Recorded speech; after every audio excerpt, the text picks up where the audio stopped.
الحمد لله وحده والصلاة والسلام على من لا نبي بعده أما بعد فأعوذ بالله السميع العليم من الشيطان الرجيم بسم الله الرحمن الرحيم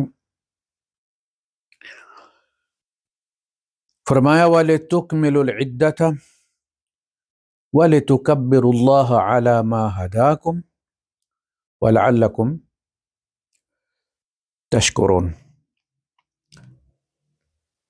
یہ سورہ البقرہ کی آیت نمبر 185۔ تو اس میں اللہ پاک ارشاد فرما رہا ہے تاکہ تم مدت پوری کرو، وَلِتُكَبِّرُوا اللَّهَ عَلَى مَا هَدَاكُمْ، اور تم اللہ کی جے جے کار کرو، اللہ کی کبریائی بیان کرو، اللہ کو گلوریفائی کرو، اللہ کی، جسے بڑی پیارے الفاظ میں اللہ پاک نے نبی کریم صلی اللہ علیہ وسلم سے فرمایا وَرَبَّكَ فَكَبِّرْ، اپنے رب کو بڑا کرو۔ نبی اپنے رب کو بڑا کرنے آتے ہیں، اپنی ذات کو بڑا کرنے نہیں آتے، نبی کے غلام بنانے آتے ہیں، انسانوں کو اپنا غلام بنانے نہیں آتے۔ ما کان لبشر ان یؤتیہ اللہ الکتاب والحکم والنبوۃ والحکمۃ والنبوۃ ثم یقول للناس کونوا عبادا لی من دون اللہ۔ یہ کسی بشر کے شایان شان نہیں ہے کہ اللہ پاک اسے کتاب و حکمت دے، یعنی اس کو رسول اور نبی بنائے، اور وہ لوگوں سے یہ کہے کہ کونوا عبادا لی، بی مائی سلیوز، میرے غلام بنو، میرے غلام بن جا، ولیکن کونوا ربانیین، بلکہ وہ لوگوں کو رب والا بنانے آتے ہیں، رب والے بن جاؤ، اللہ کو چھوڑ کے میرے غلام مت بنو۔ کونوا عبادا لی من دون اللہ، اللہ کے سوا بھی، اللہ کے ساتھ بھی، مجھے میرے غلام مت بنو۔ آپ اندازہ کریں کہ نبی کریم صلی اللہ علیہ وسلم اس معاملے میں کس قدر حساس تھے کہ آپ جب واعظوں کو مختلف قبائل میں تعلیم و تربیت کے لیے بھیجا کرتے تھے تو پہلے ان کا امتحان لیتے تھے، ٹیسٹ لیتے تھے مسجد نبوی میں۔ تو خطبہ سے آپ خطبے کی ابتدا کا انداز اور موضوع، تو ایک صاحب نے کہا کہ من یطع اللہ ورسولہ، جس نے اللہ اور اس کے رسول کی اطاعت کی، فقد فاز وہدی، تو وہ کامیاب بھی ہو گیا اور ہدایت یافتہ بھی ہو گیا۔ وَمَن يَعْصِهِمَا، یہ نہیں فرمایا وَمَن يَعْصِ اللَّهَ وَرَسُولَهُ، اللہ اور رسول کو الگ الگ نہیں کیا اس نے، فیٹل مسٹیک۔ اس نے کہا وَمَن يَعْصِهِمَا، تثنیہ کی ضمیر اس نے استعمال کی، جس نے ان دونوں کی نافرمانی کی، فقد خاب وغوا، وہ خائب و خاسر بھی ہوا، گھاٹے میں بھی رہا اور بھٹک گیا۔ اس پہ اللہ کے رسول صلی اللہ علیہ وسلم نے فرمایا بئس الخطیب انت، تو برا خطیب ہے، بڑا برا خطیب ہے تو نے مجھے اور اللہ کو ایک ضمیر میں کیسے اکٹھا کر دیا؟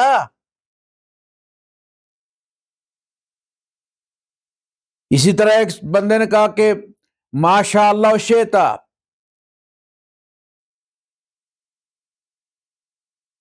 یا ما شئتما، ما شئتما، جیسے آپ دونوں چاہیں گے، یعنی اللہ اور آپ، لیکن یہاں بھی ضمیر تثنیہ کا استعمال کیا، دونوں کو اللہ اور رسول کو ایک ضمیر میں جمع کر دیے. بات سچی ہے.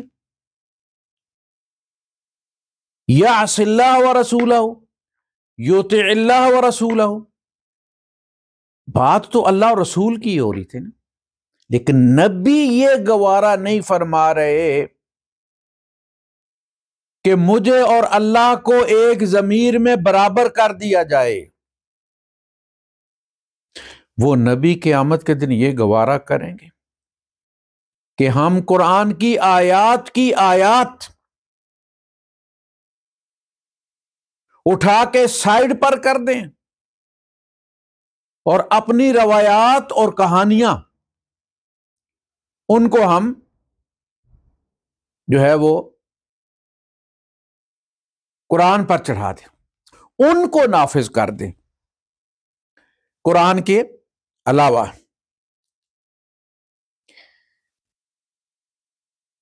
تو یہ بات وہ کیسے برداشت کریں گے؟ اس کا جواب نہیں لیں گے کہ تم لوگوں نے یہ جرت کیسے کی کہ میرا نام لے کر قرآن کی آیات کو منسوخ و معطل کر دو تم لوگ.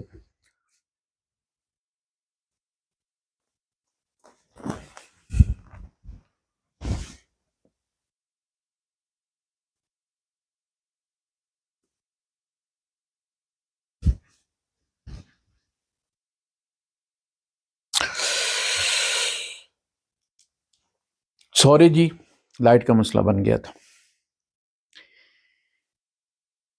تو جو نبی اپنی زندگی میں 2 مواقع ایسے آئے کہ 2 خطباء نے اللہ اور رسول کو صرف ضمیر میں اکٹھا کیا ہے، وَمَن يَعْصِهِمَا، جس نے ان دونوں کی نافرمانی کی، ترجمہ بالکل ٹھیک ہے، ترجمانی بھی بالکل ٹھیک ہے، مفہوم بھی بالکل ٹھیک ہے.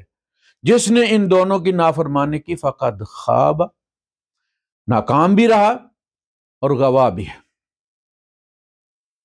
بھٹک بھی گیا. فرمایا بئس الخطیب انت، تو بہت برا خطیب ہے، تو نے مجھے اور اللہ کو ایک ضمیر میں اکٹھا کر دیا. قل ومن یعص اللہ ورسولہ، رسول کو الگ کر، اللہ کو الگ کر. دوسرے سے فرمایا اجعلتنی ندا للہ، تو نے مجھے اللہ کا شریک کر دیا. شئتما، جیسے تم دونوں چاہو، اللہ کی چاہت اور میری چاہت برابر کر دی تم نے، اللہ کا ند بنا دیا تو نے. وہ رسول کیسے؟ یہ جب جملہ سنیں گے اہل حدیث مولوی کا کہ قرآن کی 1000 آیات ہوں جو بین ہوں، محکم ہوں، اپنے مطلب، مقصد اور مطلوب میں واضح ہوں، سب کو پتا ہو کہ اللہ کیا کہہ رہا ہے، اس کے باوجود اگر ہمارے وہ سلف صالحین اس کے خلاف مفہوم اخذ کریں گے تو ہم قرآن کی 1000 آیات کو چھوڑ دیں گے اور اپنے سلف صالحین جو ہے ان کو فالو کریں گے. یہ مسلمان ہے یا منکرین قرآن ہے؟ دھڑلے سے کیا کر چھوڑ رہے ہیں؟ ایسا تو تعویل کی غلطی ہو جاتی ہے. نہیں، وہ ان کا کلپ میں کئی بار فیس بک پر اپنے پروفائل پہ لگا چکا ہوں. دھڑلے سے کہہ رہا ہے. تو اللہ کے رسول صلی اللہ علیہ وسلم جو ضمیر میں، ایک ضمیر میں اکٹھا ہونا گستاخی سمجھتے ہیں اللہ پاک کی، وہ قرآن کی آیات کے اوپر سلف صالحین کے فتاوی کو چڑھا دینا، بات وہی ہو نا. وقال الرسول یا رب ان قوم اتخذوا هذا القرآن مہجورا. اس دن رسول یہ کہیں گے کہ اللہ میری اس قوم نے قرآن کو مہجور کر دیا تھا، چھوڑ گئے تھے.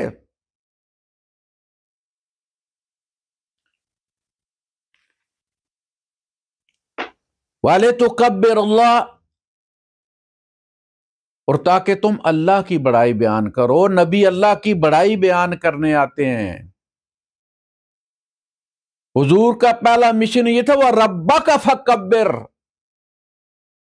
اللہ نو وڈا بنانا جا کے تسی، جو معاملہ بھی ہو وہاں جیڑی گل ساڈے وڈے کہنگے، وڈے کون ہیں؟ اللہ پاک۔ قُلْ إِنِّي أَخَافُ إِنْ عَصَيْتُ رَبِّي عَذَابَ يَوْمٍ عَظِيمٍ، اے نبی نے بتاؤ میں بھی ڈرتا ہوں اس بات سے کہ میں اللہ پاک کے حکم کا جو ہے وہ نافرمانی کر کے اس کے عذاب پہ عظیم کا شکار نہ ہو جائے۔ نبی بھی ڈرتے ہیں، نبی سب سے پہلے اللہ کی اطاعت کرتے ہیں، استثناء نہیں ہوتا۔ ہمارے وہ قانون دان قانون بناتے ہیں عوام کے لیے، خود قانون ان کے لیے نہیں ہوتا۔ یہاں پہلا قانون نبی کی ذات کے لیے ہوتا ہے، نبی خود اس پر عمل کرتے ہیں۔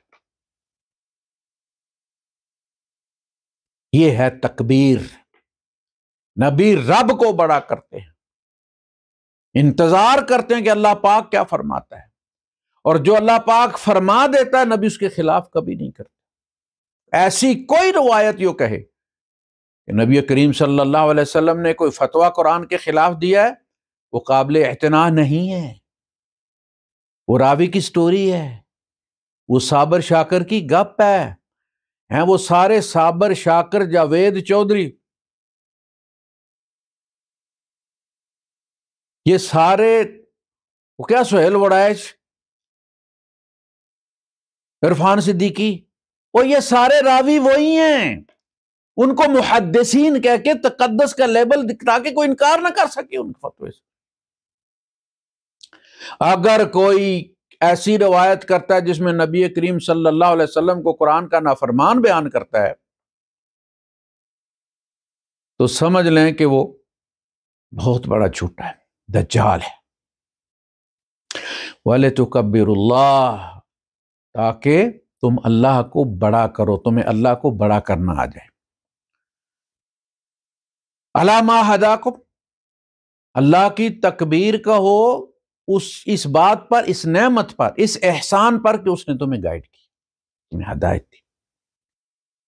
ادروائز تم تعصبات کا شکار ہو جاتے۔ ہر طبقہ اپنے حق میں قانون بناتا، یہ وہ اللہ ہے جو سب کا رب ہے، امیروں کا بھی غریبوں کا بھی، ہر قوم کا رب ہے، لہٰذا وہ سب کے لیے یکساں قانون بناتا ہے، تم اس کے لیے سب یکساں ہو۔ یا ایھا الناس انا خلقناکم من ذکر و انثی وجعلناکم شعوبا وقبائل لتعارفوا، اے نوع انسانیت ہم نے تمہیں ایک میل اور ایک فیمیل سے پیدا کیا، اس جوڑے کی اولاد ہو تم سب، ایک ماں اور ایک باپ کی اولاد ہو۔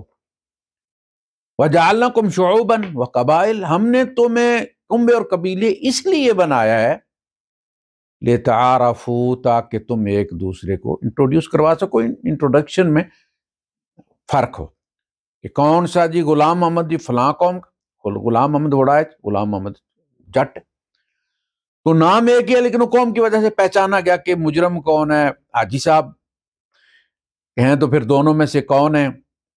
مطلب یہ کہ جب تعارف کرانا، صرف اللہ کا قرب قوم سے جڑا ہوا نہیں ہے، کسی خاص قبیلے سے جڑا ہوا نہیں ہے، یہ آیت واضح کر رہی ہے، اور اس کی تصدیق نبی کریم صلی اللہ علیہ وسلم حجۃ الوداع میں جو ہے وہ فرماتے ہیں کہ لا فضل لعربی علی العجمی ولا لعجمی علی العربی ولا لاسود علی الابیض ولا لابیض علی الاسود کلکم لآدم وآدم من تراب۔ کسی عربی کو کسی اجمی پر، کسی اجمی کو کسی عربی پر کوئی فضیلت حاصل نہیں ہے، زبان کی وجہ سے یا قبیلے کی وجہ سے، نہ کسی گورے کو کالے پر، نہ کالے کو گورے پر کوئی فضیلت حاصل ہے رنگ کی بنیاد پر، الا بالتقوی، مگر یہ تقوی ہے جو فیصلہ کرتا ہے کہ کون اللہ کے قریب ہے۔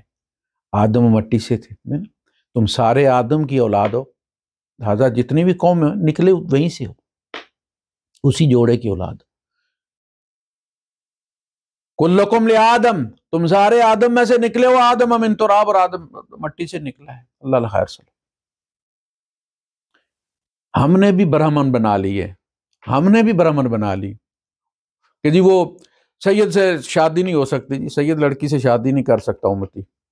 سبحان اللہ، اللہ کے رسول صلی اللہ علیہ وسلم نے اپنی پھوپھی ذات جو تھی وہ آزاد کردہ غلام کو دے دی تھی، حضرت زید رضی اللہ تعالیٰ عنہ کو، زید ابن حارثہ، قانون توڑ گئے تھے۔ سیدانی کو ایک آزاد کردہ غلام سے نکاح کر حضور بتا گئے تھے کہ ہو جاتی ہے، سارے آدم کی اولاد ہو، ہم کف وہ۔ اور جی شہیدوں کو زکوٰۃ نہیں لگتی، اللہ پاک نے سیدھا کہا جو بھی فقیر ہے اس کو لگ جاتی ہے۔ میں کہتا ہوں فتوے چڑھاتے ہیں اپنے فقہا کے، انما الصدقات للفقراء والمساکین، اللہ نے یہاں کوئی فرق کیا ہے سید غیر سید؟ کیونکہ شہیدوں کو خیبر کی جاگیر سے ملتا تھا، جو نبی کریم صلی اللہ علیہ وسلم کو جو رشتہ دار تھے ازواج کو ملتا تھا، لہٰذا اللہ کے رسول صلی اللہ علیہ وسلم انہیں بیت المال سے نہیں لینے دیتے تھے، تاکہ ڈبلنگ نہ ہو جائے کہ عام مسلمان صرف بیت المال سے لے اور یہ بیت المال سے بھی لیں اور خیبر سے بھی لیں، نبی کے خاندان کو ڈبل ملنا شروع ہو جائے۔ نہیں، جب انہیں خیبر سے مل رہا ہے بیت المال سے نہیں ملے گا، اس لیے پابندی لگائی تھی کہ سید کو نہیں دینا۔ اگر آج بھی حکومت یہ قانون بنا دے کہ سیدوں کو بیت المال سے ملے گا تو پھر انہیں زکوٰۃ نہیں لگے گی، پھر انہیں زکوٰۃ ہم نہیں دیں گے، پھر زکوٰۃ دوسرے فقیروں کو دیں گے کیونکہ انہوں نے دوسری طرف سے لے لی۔ وہ آج وہ بیچارے اسی طرح ہیں، برتن دھوتی ہیں، گھروں میں جا کے کام کرتی ہیں، تو کیوں نہیں لگتی اس کو؟ یہ برہمن بھوکی مار جائے گی لیکن جی وہ سیدی کو جی یہ جی مال کی گندگی ہے، اور بھائی جو نکالتا ہے اس سے پوچھو یہ کیا ہوتی ہے، اس کے دل پر کیا گزرتی ہے، وہ گندگی سمجھ کے نہیں نکالتا، کلیجہ سمجھ کے نکالتا ہے، رات کو رکھ دیتا ہے گن کے بھائی نکالنے، صبح پہ صبح دیکھتا ہے وہ ڈھیری لگی جس کی 2-4 لاکھ نکلتی ہے، دیتے ہوئے جان بھی نکلتی ہے، لیکن چونکہ اس کا ایمان اس کی امام وہ اس کا ایمان اس قدر قوی ہوتا ہے کہ پھر وہ 2-4 کی ٹرائی کے بعد دے دیتا ہے۔ پھر یہ میل نہیں ہے، یہ رب کا حکم ہے، وہ اس حکم کو پورا کرتا ہے، نئی نئی کہانیاں گڑی ہوئی۔ وَلَعَلَّكُمْ تَشْكُرُونَ، اور تاکہ تم شکر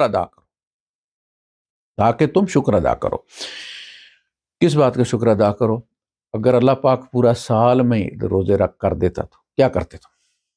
اگر اللہ پاک پورا سال روزے فرض کر دیتا، اور اگر اللہ پر ایمان رکھنا ہے، مسلمان رہنا، تو تم کرتے کہ نہ کرتے؟ سال روزے رکھتے یا نہ رکھتے؟